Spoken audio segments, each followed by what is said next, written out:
Hola, buenas tardes, mi nombre es Elkin, soy de Cartagena, Colombia. Bueno, buenas tardes, mi nombre es Efraín Matos y soy de Venezuela. Hola, mi nombre es Lady Peña, yo soy de Venezuela. Y bueno, este es un pequeño ensayo de lo que va a ser nuestra presentación de la historia de Dios y su plan de redención para la humanidad. Va a haber alguno que otro error, así que veamos cómo nos va. Ok, entonces esta es la historia, no es cualquier historia, es la historia de alguien que creó, que diseñó, y es Dios.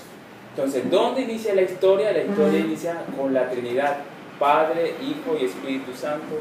Padre amaba a Hijo, Hijo amaba a Espíritu Santo amaba a Padre, y había comunión, armonía, unidad entre los tres. Así que esta comunión, esta armonía y este amor, el Padre pensó multiplicar en la tierra. Así que, ¿dónde inició todo? En Génesis. Génesis 1 inició con una palabra, en el principio, dando esto evidencia de que hay un creador, que hay un origen, que hay un inicio y que hubo alguien que lo diseñó. Así que Dios creó en 6 días todo lo que vemos hoy visiblemente. Los 3 primeros días creó lo que es el espacio, luz, agua, tierra, y en los restos de los días creó las cosas que iban a ubicar o ocupar estos espacios, como los animales, las plantas, la vegetación, la luna, las estrellas y por supuesto nosotros, los seres humanos. Y el 7º día Dios decidió descansar. Así que vemos que en este origen todo era perfecto, había comunión, había armonía, y la presencia de Dios se paseaba por el huerto del Edén, el lugar que Él había creado para comunicarse directamente cara a cara con el hombre. Sin embargo, había una condición para que esta armonía pudiese vivir para siempre, y era que en el huerto del Edén había un árbol del bien y el mal, el cual Dios le dijo al hombre: el día que tú comieres de este árbol, por cierto morirás. Así que era la única condición que Dios le puso al hombre. ¿Para qué? Para que fuese de una manera voluntaria en que el hombre mostrase amor y fidelidad a Dios. Solo podemos demostrar amor cuando hay libertad, y esa era la condición para que pudiésemos mostrar que le amábamos. Así que la historia continuó y Dios le dijo al hombre: multiplicad, fructificad y llenad la tierra. Entonces, ¿en qué consistía? Llenar la tierra de amor, fructificar de bendición, fructificar de bondad, fructificar la tierra de dones, de talento, comunicación, artes, entretenimiento, muchas cosas. Pero la historia no fue así. En Génesis 3 vemos algo muy triste. Y la mujer se paseaba en el huerto del Edén mirando el árbol del bien y el mal, cuando de repente apareció una serpiente malvada, hablándole a la mujer: ¿por qué no comes de este árbol? Y la mujer le dijo: no puedo comer. Y la serpiente metió en su corazón la duda. Así que lamentablemente la mujer decidió comer de la fruta del bien y el mal, y el hombre también. Así que los dos pecaron. ¿Y qué ocasionó este pecado? Este pecado ocasionó una separación directamente entre el hombre y Dios. ¿Por qué? Porque Dios es un ser supremamente santo, y hay una cosa que Él no puede relacionarse con el pecado. Así que este pecado destruyó un plan, destruyó todo lo que había pensado Dios de traer amor, de traer bendición, de traer abundancia a la tierra. Así que en medio de este pecado, tristemente, se dañó un plan. Pero sin embargo, Dios, en su infinito amor y en su infinito poder, diseñó un plan para redimir, para rescatar al hombre nuevamente, al ser humano, y acercarlo a su corazón. ¿A dónde vemos esto? En Génesis 3:15. Dios declara por medio de este versículo, hablándole a la serpiente, le dice a la serpiente: pondré enemistad a tu simiente y la simiente de la mujer, y en la simiente de la mujer serán benditas todas las familias. Entonces vemos que hay un plan, un diseño desde ese inicio. Así que la historia continúa, pero todo pecado trae consecuencias. Así que la primera consecuencia triste de la humanidad fue un primer asesinato, donde 2 hermanos, los hijos de Adán y Eva, uno mató al otro. Esto ocasionó la primera muerte, el primer derramamiento de sangre, la primera tristeza. Y esto no para, el pecado se multiplicó, la tristeza se multiplicó. Fue tan terrible que en Génesis 6 vemos cómo Dios en su corazón se entristece profundamente. Así que Dios no quería derribar y destruir todo lo que había creado. Sin embargo, diseñó y continuó con su plan de rescate, de redención. Así que llamó a un hombre llamado Noé. ¿Y en qué consistía este llamado de Noé? En que Noé iba a ser una persona que iba a hablar y a comunicar el mensaje para que el pueblo, las personas se arrepintiesen y volvieran su corazón nuevamente a Dios. ¿Y cómo lo iba a hacer? Diciendo que iba a caer un fuerte diluvio, un fuerte tempestad, pero era algo ilógico para ellos en esa época porque nunca antes había llovido. Así que se burlaban, se criticaban. Y ahora la pregunta va: ¿será que en estos momentos, en algún momento de tu vida, Dios te ha dado alguna palabra a ti y tú estás burlado pensando que eso no se va a cumplir? Pues no es muy lejos, porque lo mismo estaba pasando en aquel momento. El pueblo se burlaba pensando que no iba a pasar. Así que continuamos la historia. ¿Cómo continúa esta historia? Entonces el diluvio vino y solo los que entraron en el arca, en el gran arca de Noé, fue su propia familia y cada pareja de animales. Así que todo el resto de la humanidad murió, falleció, porque no se arrepintió. Sin embargo, vemos un carácter y un atributo de parte de Dios: amor. Otro, fidelidad. Otro, misericordia, mandando y dando la oportunidad para que el hombre se acerque nuevamente a Él y poder perdonarle. Así que este plan de redención continúa. Vemos que nuevamente va empezando, pero tristemente otra vez el hombre falla. Así que en una parte de Génesis vemos cómo el hombre decide construir una torre llamada la Torre de Babel, y era tan alta que quería llegar al cielo, como una manera desafiante y de orgullo de demostrarle a Dios que ellos eran poderosos en su propia fuerza, en su propio poder. Así que, ¿qué hizo Dios? Dios vino, viendo la intención de los hombres, los dispersó por todas las naciones, confundiendo sus lenguas, creando así idiomas. Entonces vemos el origen y el inicio de la diversidad de los idiomas, lo que hoy conocemos ahora en estos momentos. Entonces la maldad era tanta, pero Dios continuaba con su plan de redención. Así que aparece en historia alguien muy clave e importante llamado Abraham. ¿Qué pasó con Abraham? En Génesis 12, del 1 al 3, Dios le dice: Abraham, sal de tu casa y de tu parentela, y yo te mostraré la tierra que vas a habitar, y al que bendijeres, bendeciré, y al que maldijeres, maldeciré, y en ti serán benditas todas las familias de la tierra. ¡Wow! Increíble, ¿no? Dios con su plan de redención. Pero ¿cómo lo iba a hacer? Solo si Abraham obedecía. Y eso hizo Abraham. Obedeció, salió con su familia a un lugar que no sabía dónde era. Sin embargo, en su corazón tenía la fe y la certeza del Dios soberano, el Dios que había escuchado. Pero paremos un momento acá. Hasta este punto de la historia no existía un libro, una Biblia física. Todos los relatos que Abraham quizás había escuchado hasta este momento eran de manera oral, verbal. Continuemos. Entonces Abraham, confiando, continuó. ¿Y cómo Dios le hizo la promesa? Dios le hizo la promesa: te daré un hijo, y a través de este hijo iba a continuar con su plan. Pero cuando Dios le dice esto a Abraham, es algo chistoso. ¿Por qué? Abraham era muy viejito y su esposa era estéril. ¿Cómo lo iba a lograr Dios viendo en esas condiciones? Pues otro atributo de Dios: todopoderoso. Nada es imposible para Él. Ahora quiero preguntarte: ¿hay algo en tu vida en el cual tú has dudado y necesitas ver a Dios de manera soberana obrando en su poder? Pues mi invitación es, así como Abraham tuvo fe y se lanzó, quiero invitarte a que tú puedas caminar con Él y obedecerle. Ahora, ¿qué pasó? Nació la promesa, nació Isaac. Abraham y Sara se regocijaron por esa promesa, pero pasó algo. Dios le dice a Abraham: ok, ahora yo te pido como ofrenda que sacrifiques a Isaac. Pareciera algo ilógico que el Dios soberano lleno de amor pidiera a alguien que sacrificara a su hijo. Pero déjame decirte, interesante ver que Abraham había experimentado seguramente el atributo de amor de Dios y estaba tan confiado que si aún su hijo muriera, Dios lo podía sobrevivir nuevamente para cumplir ese propósito. Así que Abraham fue, y en el momento que lo iba a hacer, Dios le dijo: detente, pues he visto que en tu corazón tú me amas.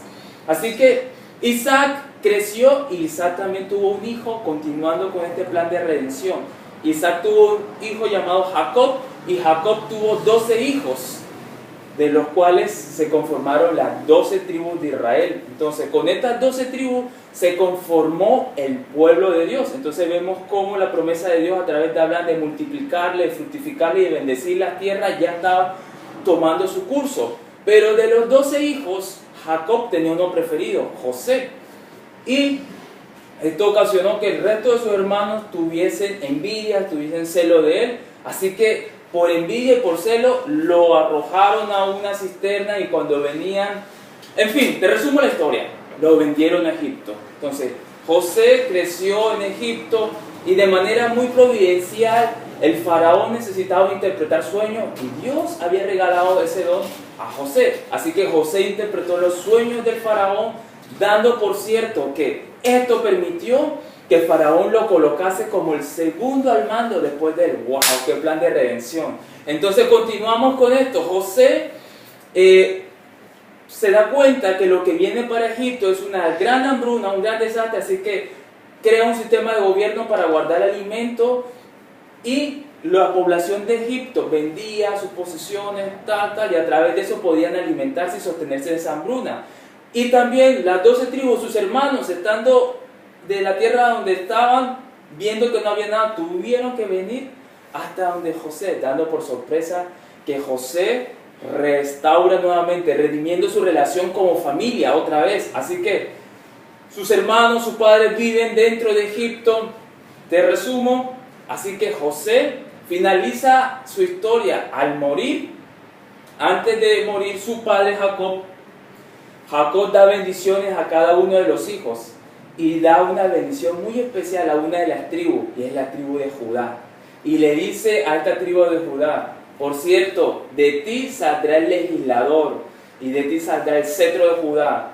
Y ese es nuestro plan de redención, nuestro Mesías siendo prometido desde antes. Así que José muere y su pueblo, lamentablemente de Israel, la tribu, sus 2 hermanos, dentro de Egipto crecen, se multiplican y pasan alrededor de 400 años. Pero tristemente el sistema que creó José lo que hizo fue esclavizar la propia nación de Israel. Así que Dios necesitaba cómo libertar a su nación. Así que por primera vez aparece la palabra redención, expresada en Éxodo 8:15. ¿Y qué quiere decir redimir? Significa rescatar algo que está en esclavitud. Entonces, ¿qué era lo que Dios deseaba hacer? Rescatar a su pueblo que estaba esclavo dentro de una nación llamada Egipto. Así que llama nuevamente a una persona clave, Moisés. Moisés nace en un momento donde el faraón saca un edicto, y el edicto consistía: todo niño nacido varón debe ser ejecutado, matado. Sin embargo, la mamá de Moisés, al nacer, ella sintió temor y no lo hizo. Así que arrojó a su niño en una pequeña balsita en el agua, y cuando iba en esa balsita, la hija de faraón se estaba bañando, y al encontrarse con ese niño, lo rescata y lo lleva al palacio. Así que Moisés, de manera providencial de Dios, fue salvado su vida, creció en el palacio de Egipto. Entonces creció con costumbres egipcias en su mente, pero en su corazón hebreo.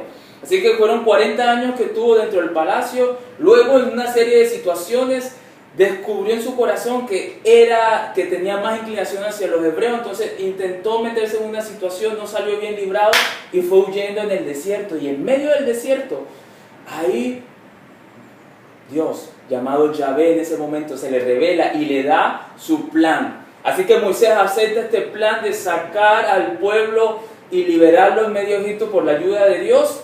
Y son otros 40 años que está en el desierto. Y continuamos. Moisés, cuando llega para sacar al pueblo de Egipto, el faraón endureció completamente su corazón sin permitirlo. Pero ahí es donde se pone la historia más emocionante, porque el poder de Dios, de manera majestuosa, empieza a mandar plagas, empieza a mostrar muchas señales para mostrarle a todas las naciones que ningún Dios era más grande que él, y que era el único Dios, el soberano de todo. Entonces, otro atributo de Dios, soberano. Así que bacano lo que viene ahora, así prepárate. Así que cuando Moisés sale con el pueblo, cuando van caminando, hay un gran mar, ¿cierto? Imposible de caminar, pero Dios dice: levanta tu callado. Y Moisés lo levanta y se abre ese mar, y todo el pueblo empieza a transitar por ahí. Así que el pueblo egipcio, con sus caballos, con sus jinetes, venían correteando a todo Israel, pero Dios estaba con su mano soberana de poder cuidando de su pueblo. Así que continuemos. Moisés salen, llegan al desierto, y en el desierto es donde Dios le dice: les voy a llevar a la tierra que les he prometido. Pero ¿cómo lo va a hacer Dios? ¿Cómo va a ser este plan de redención?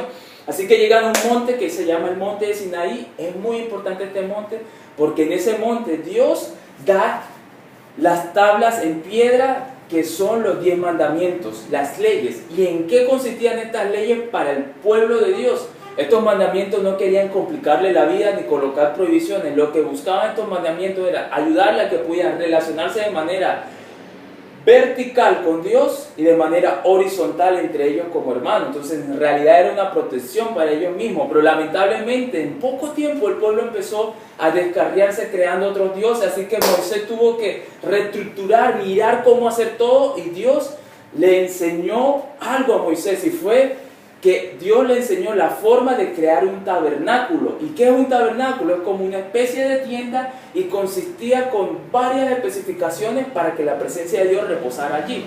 Recordemos que en Génesis la presencia de Dios se apartó del hombre producto del pecado, porque en el Edén Dios se paseaba y comunicaba con el hombre cara a cara, pero el pecado hizo que él se alejara. Entonces, ¿cuál era la intención siempre de Dios? Acercarse nuevamente al hombre. Así que el tabernáculo era la forma en que la presencia de Dios estuviese ahí, pero era algo muy difícil porque todos eran con pecado y no podían acercarse. Así que pasó, Dios le mostró a Moisés cómo hacer un sistema a través de levitas, de sacerdotes y de sistemas, diferentes ritos para poder recibir perdón de pecados y para poder dar gracias. Entonces, una vez al año ellos presentaban una cabra o un chivo expiatorio, que puede ser conocido de esa manera, para perdón de sus pecados. Entonces, imagínense, tenían que esperar hasta un año para poder ser perdonados. ¿Y qué explicaba esto? La intención de Dios no era que los hombres pecaran, sino mostrarle que había un alto costo en el pecado. ¿Por qué? Porque si tú ibas a unas especificaciones habían para presentar esta cabrita, y si no cumplían estas especificaciones y tu familia era pobre y tú tenías algunas cabritas, entonces para poder adquirir alguna buena tenías que vender toda y luego adquirir la que era. Entonces implicaba que había un alto costo en el pecado. Entonces todo este sistema muestra que Dios siempre estaba queriendo acercar a la humanidad a Él. Pero continuemos. ¿Qué pasó? El pueblo testarudo murmuraba, criticaba, decía: estamos muriendo de hambre. Dios le mandaba maná y los alimentó. Estamos cansados de comer maná, siempre lo mismo. Vino Dios y le mandó codornices. Estamos cansados, estamos muriendo de sed, mejor queremos regresarnos a Egipto. Dios le proveía agua. Hasta que en un momento se levantó una división y alguien se sublevó queriendo decir: vamos a regresar a Egipto, porque acá vamos a padecer. Por cierto, esto desagradó al corazón de Dios, mostrando esto que el hombre siempre ha querido rebelarse e ir en contra a lo que Dios ha establecido. Sin embargo, Dios le dice al pueblo: ok, por cierto, por su corazón, ninguno de ustedes entrarán a la tierra prometida, sino sus hijos, la nueva generación. Así que continuemos, sigue el paso, el proceso, van por el desierto. Lo que hubiese podido pasar en tan solo unas semanas, les costó 40 años vagando por el desierto. Así que ¿qué pasó? Hubo una ocasión donde Dios le dijo a Moisés: Moisés, habla a esa peña para que brote agua, porque el pueblo padece de sed. Y el pueblo testarudo, criticando, murmurando, y Moisés, me imagino, tanta carga viendo a un pueblo tan testarudo, que no habló a la peña, sino que la golpeó y botó el agua, y todo el pueblo celebró. Pero en ese momento Dios le dijo: Moisés, por cuanto has desobedecido lo que te he dicho, no entrarás a la tierra prometida. Qué triste, y un principio que podemos aprender acá: cuando tomamos nuestros propios caminos, tendremos tristes consecuencias. Entonces Moisés tenía solo que obedecer, pero optó por otro camino, y esto le costó no ir a la tierra prometida. Así que Dios utiliza un libro muy especial llamado Deuteronomio, donde le da instrucciones específicas para entrenar a la nueva generación que va a entrar a la tierra prometida. Así que Moisés le da las instrucciones dando una especificación muy clave en Deuteronomio 28, donde habla de las bendiciones de la obediencia y las consecuencias de la desobediencia, dando por entendido a la nueva generación que la intención de Dios siempre ha sido bendecirles, pero si ellos no lo escogen, hay una consecuencia. Lo mismo que pasó en el huerto del Edén, el árbol del bien y el mal. tiene su camino de la bondad y de la maldad, pero por cierto, si lo escogemos a Él, va a ser mejor. Así que Moisés muere desde lejos en la montaña sin poder entrar a la tierra prometida, y Josué es el sucesor de Moisés. Entonces es una tarea muy difícil para alguien tan joven, así que Dios le dice, esfuérzate, sé valiente, y Josué lo logra. Lleva al pueblo a la tierra prometida, luchan, conquistan, reparten la tribu por las diferentes partes de la tierra, pero lamentablemente cuando muere Josué, se levanta una generación que desconoció y olvidó las leyes que Dios había establecido para ellos. ¿Y cuál era el propósito de Dios para este pueblo? ¿Por qué leyes? ¿Por qué obediencia? ¿Por qué mandamientos? Porque era la forma y el modelo para que las demás naciones conocieran y se acercaran al único Dios verdadero. Así que pasó que cuando se murió Josué, esta generación hacía cada quien lo que le parecía.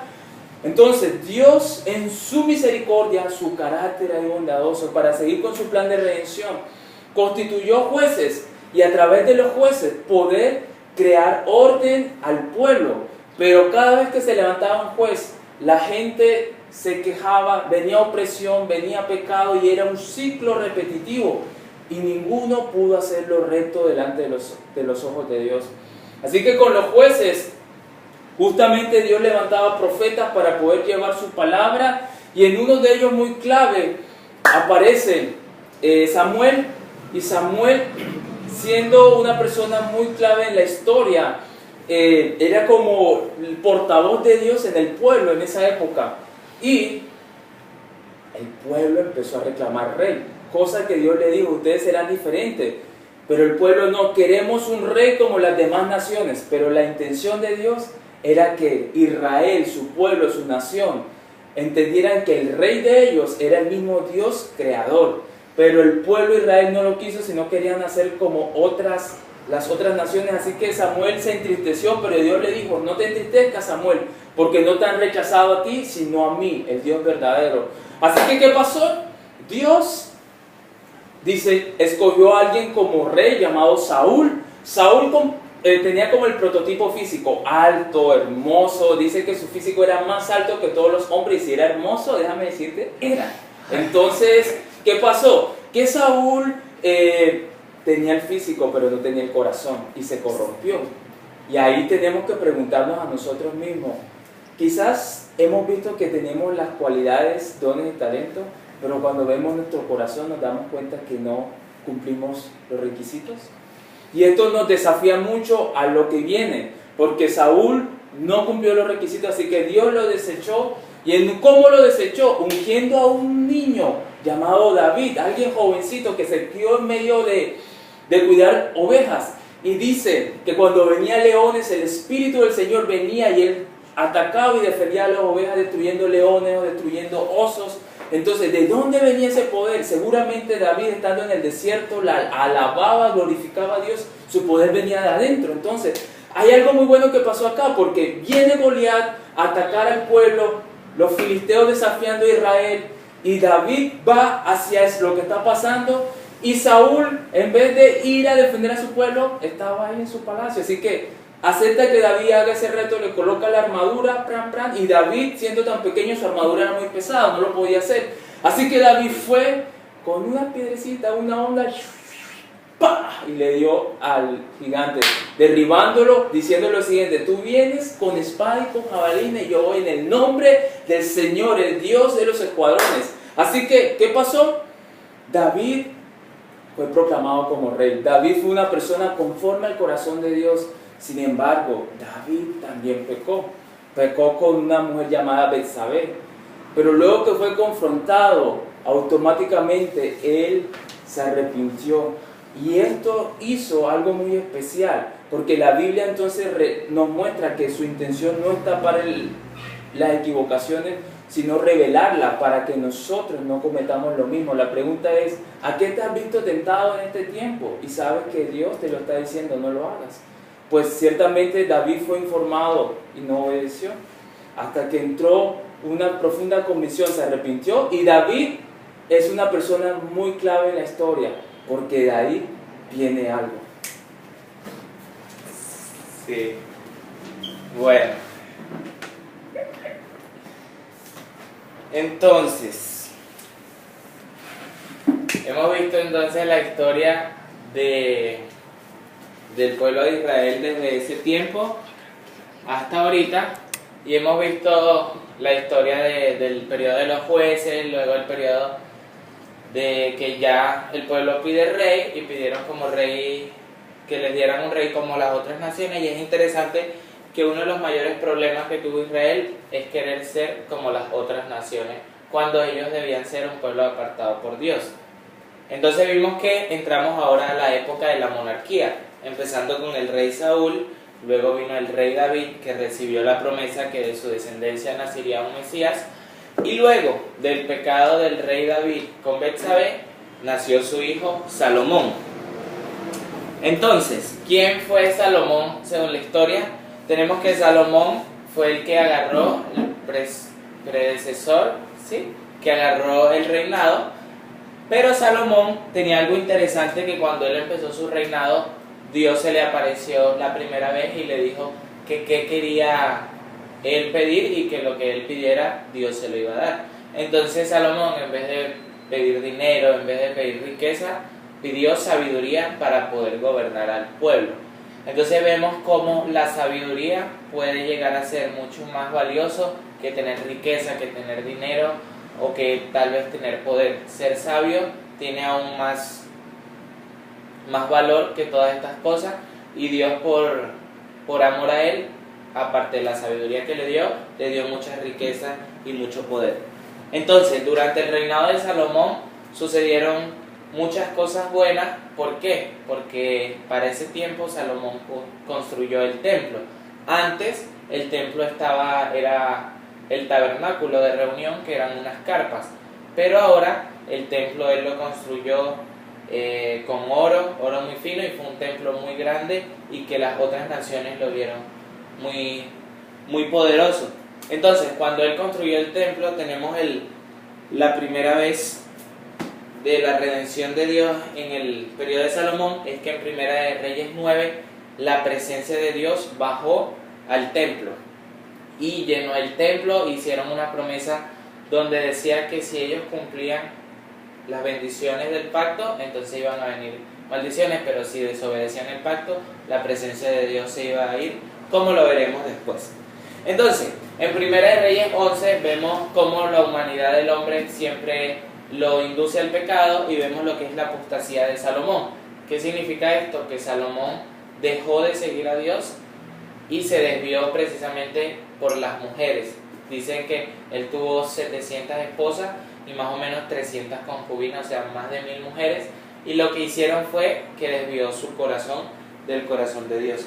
Entonces vemos cómo a veces podemos estar firmes en la fe, pero por desviarnos por cosas del mundo perdemos la presencia de Dios. Y en el capítulo dice que Salomón se desvió su corazón hacia los ídolos, aunque había visto a Dios 2 veces, Dios se le había aparecido 2 veces.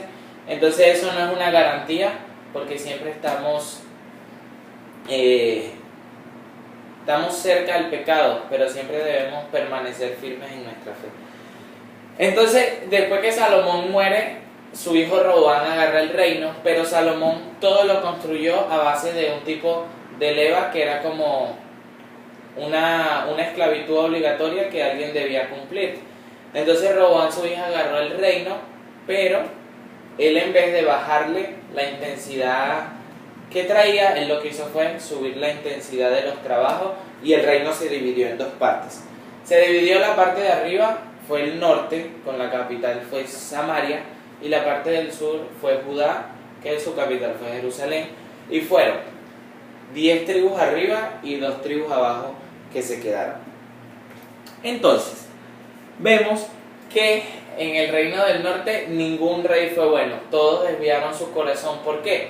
Porque el lugar de adoración estuvo en Jerusalén, o sea, el tabernáculo y el templo estaban en Jerusalén, pero en el norte no había lugar de adoración, y ellos, en vez de ir a Jerusalén para adorar, lo que hicieron fue que levantaron sus propios ídolos, y eso hizo que todos los reyes desviaran su corazón, y en el reino del norte no hubo ninguno bueno. Y en el reino del sur hubieron algunos buenos, algunos medio buenos y algunos que eran totalmente malos. Pero vemos un plan de redención en Segunda de Crónicas 34-31, que fue uno de los reyes buenos, que fue el reinado de Josías. Josías empezó a reinar cuando tenía apenas 8 años de edad y fue alguien que logró tener más cercanía al corazón de Dios. Y durante su reinado se encontraron los libros de la ley en el templo que estaban desaparecidos. Entonces vemos que dice: y estando el rey en pie en su sitio, hizo delante de Jehová pacto de caminar en pos de Jehová y de guardar sus mandamientos, sus testimonios y sus estatutos con todo su corazón y con toda su alma, poniendo por obra las palabras del pacto que estaban escritas en aquel libro. O sea, él fue un reformador y se dio cuenta de que lo que estaban viviendo en el reino no era lo que Dios quería para ellos, y él reformó para que todo volviera a ser bueno como antes. Entonces Josías fue una redención que trajo Dios, porque no solo era leer las palabras del pacto, sino cumplir las cosas, porque la Biblia tiene mucha letra y mucha escritura, pero debemos cumplir lo que dice aquí y ponerlo por obra. Luego, sucedió que las dos naciones ya estaban pecando demasiado y Dios envió muchos profetas. Algunos profetas fueron a Judá y otros profetas fueron al reino del norte. Entonces, en el reino de Israel hubo un profeta que es interesante, que fue Jonás. Jonás no profetizó hacia Israel, sino que habían profetas que iban a profetizar a otras naciones. Porque el plan de Dios ciertamente empezaba por Israel, pero Dios ama a todas las naciones y tiene un plan con todas y quiere que todas vayan al arrepentimiento. Entonces Jonás fue mandado a ir a Nínive a predicar a una nación, pero él no lo quiso hacer y le pasaron muchas cosas malas. Se lo tragó una ballena, lo vomitó después, y entonces vemos aquí cómo al final Jonás terminó haciendo lo que Dios quería para salvar a esta nación, y cómo a veces la nación de Israel rechazaban a otros pueblos.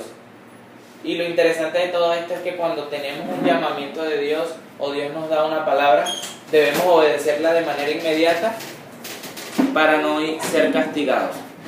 Entonces, las naciones siguieron haciendo las cosas malas delante de los ojos de Dios, y muchos profetas vinieron hablando del castigo que Dios iba a traer. Uno de estos profetas fue Isaías, que además de profetizar el cautiverio que iban a tener, también profetizó mucho acerca del Mesías. Él habla de la profecía de que vendrá un rey sentado en un asno. Habla también de la profecía de Emanuel, que iba a ser un rey que iba a venir y iba a liberar al pueblo de Israel.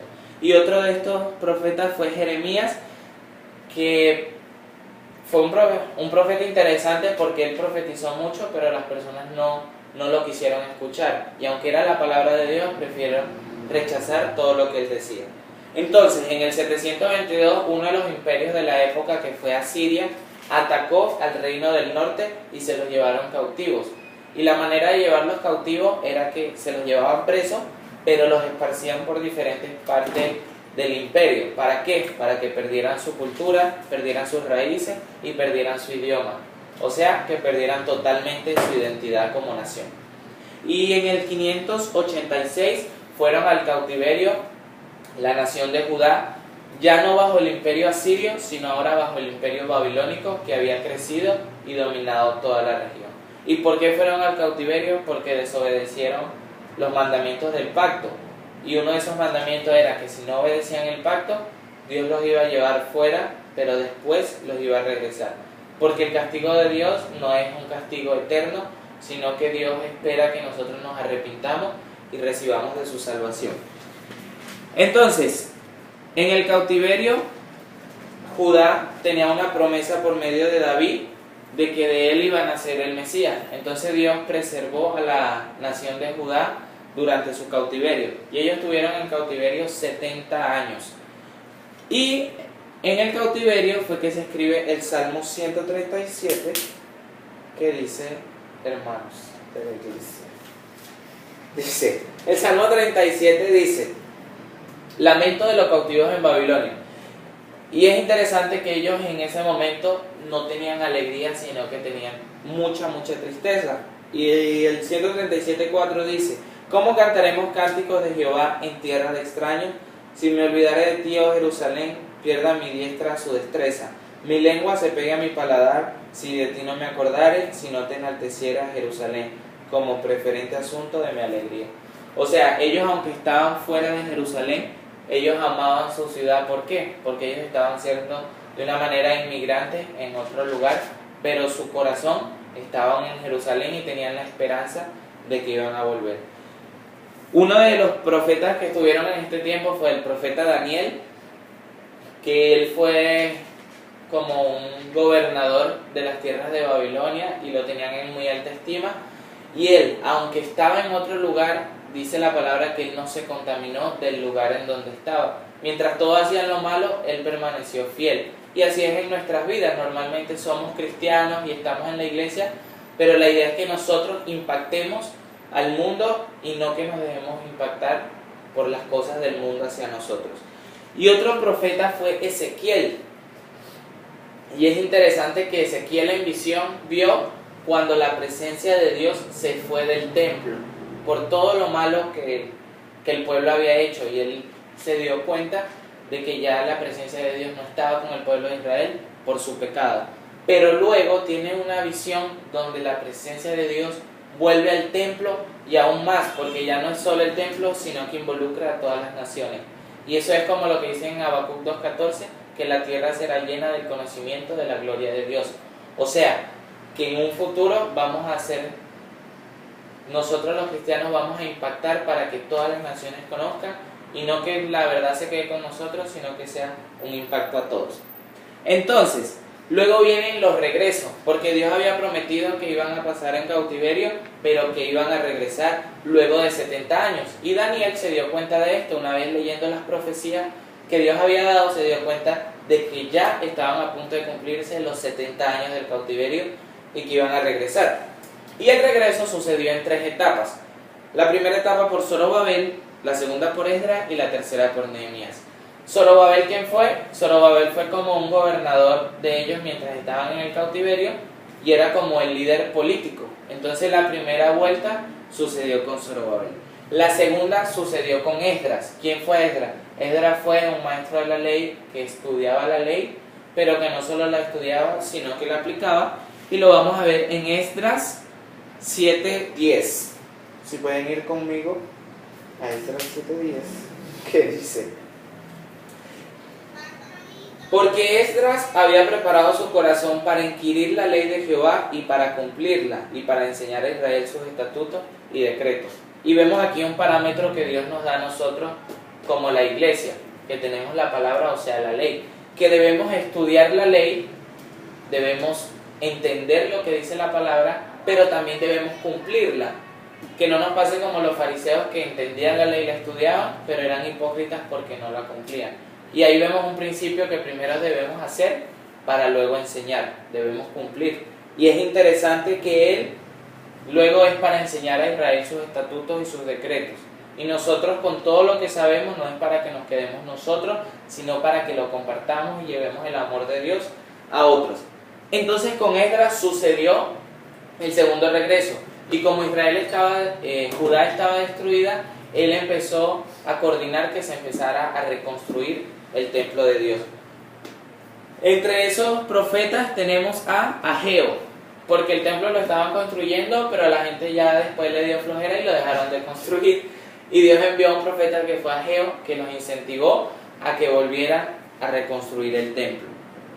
¿Qué sucedió? Que cuando el templo estaba reconstruido, la gente vio el templo y se entristeció mucho en su corazón, porque se dieron cuenta de que la gloria física del templo no era tan majestuosa como la de Salomón. Pero ahí Dios envía su redención y su promesa de que la gloria de ese templo sería aún mayor que la anterior y que la primera que Salomón había hecho. O sea, lo importante no es el tamaño del templo o lo bonito que se puede ver la iglesia, sino que la presencia de Dios esté ahí. Y el tercer regreso, que fue el final, fue el regreso con Nehemías. Y Nehemías fue una persona que fue muy buena organizando, y él era el copero del rey. O sea, no solo era el que probaba los vinos para saber si no estaban envenenados, sino que él era como un tipo de secretario o una persona muy cercana al rey. Y él le pidió al rey que lo dejara ir a Jerusalén, y él tenía un gran amor por Jerusalén, aunque él había nacido en cautiverio. Pero él prefirió dejar todas sus cosas para servir a Dios. Y eso lo podemos ver en nuestras vidas, que a veces Dios nos va a dar un llamamiento y es saber si nosotros vamos a tener el corazón de dejar nuestra comodidad, de dejar nuestra estabilidad para servir a Dios. Y lo vemos en Nehemías, que él lo dejó todo para ir a reconstruir la ciudad, y Nehemías lo que hizo fue reconstruir las murallas que estaban destruidas. Y en este tiempo, la persona que habían ido al cautiverio ya tenían otra cosmovisión y otra manera de pensar. ¿Por qué? Porque ya lo que pasaron fue tan fuerte y fue un castigo que los logró hacer entender que ellas ya no querían seguir pecando. Pero sin embargo, habían veces que por la misma humanidad del hombre se descarriaban. Entonces Dios envió a un profeta, que fue el profeta Malaquías, que fue el que profetizó al pueblo de Israel para que volvieran al pacto, porque estaban dejando un poco la fe y estaban descuidando las cosas de Dios, y vemos que ellos ya no estaban cumpliendo con el diezmo ni la correcta adoración de Dios. Y es interesante que Malaquías fue el último libro escrito del Antiguo Testamento que tenemos en nuestro canon bíblico, y Malaquías fue el hombre que trajo de nuevo al pacto al pueblo de Israel. Luego de este último profeta Malaquías pasaron 400 años donde Dios no habló más por ese tiempo. O sea, Dios dio el último libro, que fue Malaquías, su última profecía, pero vemos que ya no se escribieron más libros canónicos, o sea, inspirados por Dios, porque Dios no había enviado profetas, Dios no había dado nuevas leyes y Dios no había levantado nuevas personas. O sea, fueron 400 años de silencio que separan el Antiguo Testamento de Mateo, el Nuevo Testamento. ¿Qué sucedieron en estos 400 años? Bueno, en estos 400 años el imperio griego empezó a descender, el imperio persa también, y empezó a crecer el imperio romano. Por eso en el Nuevo Testamento se ve que se nombra mucho a Roma.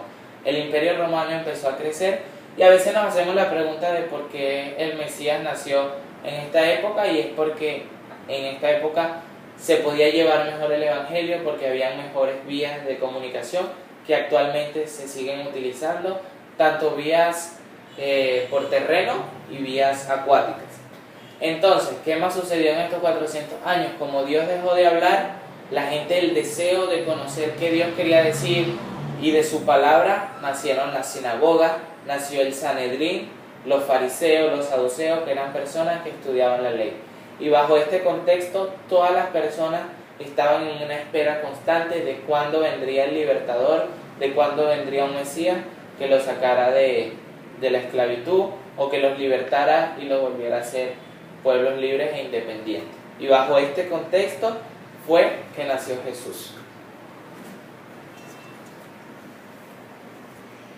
Y en el año 4 antes de Cristo podemos ver cómo todas estas promesas del Antiguo Testamento se ven cumplidas.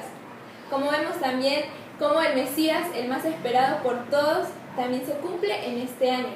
Quien era el Dios que iba a estar con nosotros, quien era fiel, justo, verdadero, bueno, bondadoso, príncipe de paz.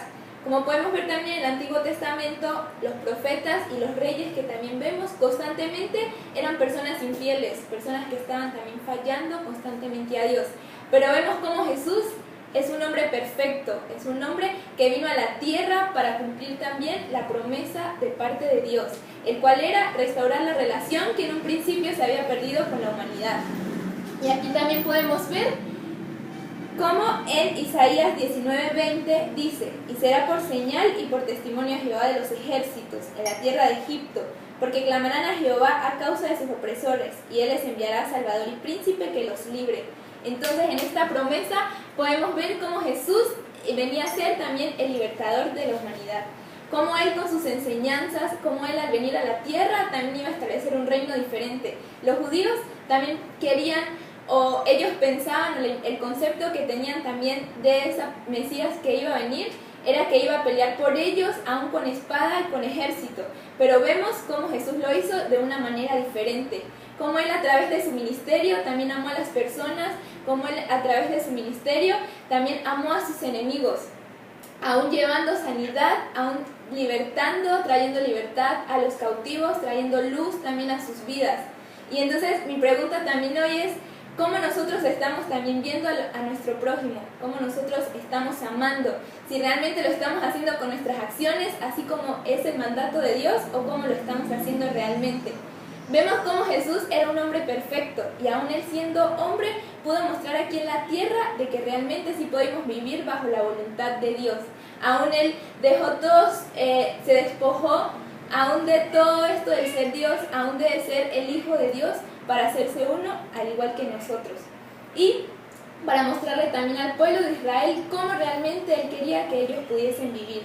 Pero vemos también que pasa algo, y es que el pueblo no aceptaba realmente a Jesús, no aceptaba que él fuera este Mesías, por lo que en un momento también lo entregaron, por un momento lo odiaron también, muchos lo odiaron, muchos no quisieron aceptar sus enseñanzas, pero aún así Jesús siempre respondía con amor y les demostraba a ellos, aún al pueblo, y también nos demuestra ahora a nosotros, de que nosotros también debemos vencer el mal con el bien. Y esto fue el propósito también de Jesús, mostrarle a la humanidad y al pueblo de Israel que con el amor nosotros también podemos transformar. Y lo vemos también como en Génesis 3:15 dice: y pondré enemistad entre tú y la mujer, y entre tu simiente y su simiente, él te herirá en la cabeza y tú lo herirás en el calcañar. Y en este momento también sus enemigos entregaron a Jesús en la cruz del Calvario, en donde él se hizo rey. Y no se hizo un rey que se sentó en el trono, sino un rey que murió en la cruz por amor a nosotros. Un rey que llevó en su cabeza también esa corona de espinos por amor a nosotros y por amor al pueblo de Israel. Pero aquí no acaba todo. Podemos ver que quizás el mal que pensó también que había ganado, pero podemos ver cómo Jesús al tercer día también resucitó, cómo mostró de que tenía autoridad sobre la muerte y de que él era un Dios sobre todo Dios, de que él era él era el Hijo de Dios. Y él comisionó a sus 12 discípulos, quienes en un momento estuvieron también siempre cerca de él, estuvieron siempre con él. Aún Jesús les enseñaba y les decía cómo debían realmente hablar sobre el reino de Dios. Y entonces en este momento también Jesús muestra a ellos de cómo seguir y continuar también con su ministerio, de cómo ellos debían continuar con este mandato que Jesús había dejado. Y en ese momento también Jesús ascendió al cielo con el Padre, pero también prometió algo, y es que el Espíritu Santo vendría con nosotros y estaría por siempre, de que él siempre estaría también con el pueblo de Israel. Y en ese momento vemos también una promesa cumplida que está en Joel 2:28, que dice: y después de esto derramaré mi espíritu sobre toda carne, y profetizarán vuestros hijos y vuestras hijas, vuestros ancianos soñarán sueños y vuestros jóvenes verán visiones. Y aquí el Espíritu Santo descendió sobre los 12 apóstoles, los cuales fueron llenos de él. Y en su corazón comenzó a arder un fuego, en su corazón comenzó a avivarse algo, en su corazón comenzó a haber algo más, y pudieron sentir aún más la presencia de Dios sobre ellos, y pudieron ver cómo esta promesa que Jesús había dejado se había cumplido. Ellos también comenzaron a difundir el mensaje de salvación por muchos lugares, comenzaron a hablar sobre los milagros, comenzaron a hablar sobre Jesús, y aún ellos mismos también profetizaban, aún ellos mismos también sanaban enfermos, porque eso también fue una promesa que Jesús dejó, de que nosotros haríamos en su nombre cosas mayores. Y esto es también lo que quiero decirte, es que si nosotros tenemos también a Jesús en nuestro corazón, aún nosotros también podemos tener la autoridad de poder ir y compartir hacia las otras personas, de que podemos ir y compartir también el Evangelio, de poder sanar enfermos y hacer muchas cosas en su nombre. Entonces mi invitación hoy también es que tú puedas pensar y aún puedas ser de bendición para otras personas. Entonces la historia aquí no termina. En este momento también se formó la iglesia, ya que muchas personas comenzaron a acercarse a Jesús, ya que se acercaron en el nombre de Jesús también, comenzaron a recibirlo en su corazón, y ellos comenzaron a vivir en unidad, en amor y en armonía, los unos con los otros, cumpliendo ese mandato de amarse unos también, de amarse unos a los otros. Luego de esto, la iglesia comenzó a entrar en persecución, y comenzó a entrar en persecución porque habían ya diferentes iglesias formadas en diferentes lugares, pero habían unos fariseos que eran los que eran maestros de la ley, los que sabían mucho acerca de la ley, pero ellos estaban como cegados. Entonces conocían la ley, pero realmente no estaban cumpliendo y no estaban amando. que es lo más importante también, no tener solamente como lo que Dios nos habla en nuestra mente y tomárnoslos como así literalmente, sino Dios quiere que en eso también pueda estar en nuestro corazón y con eso mismo también accionar. Luego de esto podemos aprender, podemos ver de que la iglesia comenzó igual a seguir difundiendo el mensaje de Jesús, pero a través de estos fariseos y estas personas que perseguían a los cristianos, hubieron también muchas muertes, hubo también muchas personas que fueron martirizadas, muchas personas fueron encarceladas. Y esto lo hicieron también por el nombre de Jesús. Pero aún aquí la iglesia no acabó. Aún así muchos decidieron seguir a Jesús, muchos decidieron también seguir sufriendo por Él. Y en un momento de la historia, alguien que formaba parte también de estas personas que perseguían a Jesús, había un hombre que se llamaba Saulo. Él era un maestro de la ley, él era alguien que sabía mucho acerca de la ley y que también tenía un celo muy grande por un Dios, pero un Dios que él no conocía. Y por esto también él aún así se encargaba de compartir, de perseguir a los cristianos, y su propósito también era que ellos pudiesen sufrir por lo que estaban también compartiendo acerca de ese Jesús. Pero en un momento Jesús se le revela a Saulo, y en este momento la vida de Saulo fue también transformada. En este momento Saulo pudo encontrarse con ese Dios, el Dios verdadero. En este momento Saulo pudo entender también de que no solo es la ley, sino realmente lo que Dios quería también que él tuviese, y que lo que él quería también que él accionara, y cómo él estaba también viviendo, no como realmente Dios quería, aunque en su mente él creía que lo estaba haciendo bien. Y nosotros también podemos pensar o decir, bueno, Saulo fue un hombre muy malo, Saulo fue un hombre que hizo muchas cosas, pero podemos ver también cómo Dios le dio un propósito, cómo Dios también lo llamó y lo comisionó, y él lleno también del Espíritu Santo, el cual Jesús también lo llamó a que fuese a predicarle a los gentiles. Y vemos también en la Biblia cómo Saulo es el mismo Pablo, solo que Saulo es un nombre hebreo y Pablo es un nombre griego. Entonces él fue llamado a los gentiles y él difundió el mensaje de Jesús por muchos lugares. Él realmente entendió cuál era realmente el reino de Dios. Él entendió también que era tener a ese Dios verdadero, y él también decía de que todas las cosas para él eran basura, porque nada se comparaba también con lo que Dios, quién era Dios, y también lo que Dios quería hacer en su vida. En este momento Dios comenzó a transformar aún más su vida, él comenzó a caminar, y muchas personas se acercaron a Jesús, aún porque Pablo era un hombre de la fe, Pablo era un hombre de ejemplo, Pablo era un hombre que realmente entendió que era amar a las personas, y realmente entendió que era amar a sus enemigos, porque él en muchos momentos, él también fue encarcelado, él en muchos momentos él también sufrió por el nombre de Jesús. Y como les dije, las iglesias ya estaban conformadas, entonces su ministerio también se basaba en que él se encargaba de enviarle cartas a estas iglesias para animarlos en su fe, en lo que hoy en día podemos conocer como las cartas paulinas. En este momento, bueno, Pablo se encargaba de compartir, de enviarles estas cartas también a las iglesias, animándolas, porque a través de la persecución también muchas iglesias se dividieron, muchos comenzaron también aún a dudar de quién era Dios, por temor también de todo lo que estaba pasando en este momento, pero Pablo aún con su vida también les escribía y los animaba de cómo realmente debían vivir, y de que valía la pena también sufrir por el nombre de Jesús, porque este sufrimiento no iba a ser para siempre, porque en algún momento vendría una recompensa, esta recompensa la cual sería eterna, y que Jesús prometió también desde el principio de la humanidad, porque este era su propósito. Luego de esto nosotros también podemos ver que Pablo muere decapitado en el año 66 después de Cristo. En este momento él pasa también la antorcha de su ministerio a uno de sus hijos, a su hijo en la fe, Timoteo, y lo podemos ver también en 2 de Timoteo 4, 5, 8, donde dice: pero tú sé sobrio en todo, soporta las aflicciones, haz obra de evangelista, cumple tu ministerio, porque yo ya estoy para ser sacrificado, y el tiempo de mi partida está cercano. He peleado la buena batalla, y acabado la carrera, he guardado la fe.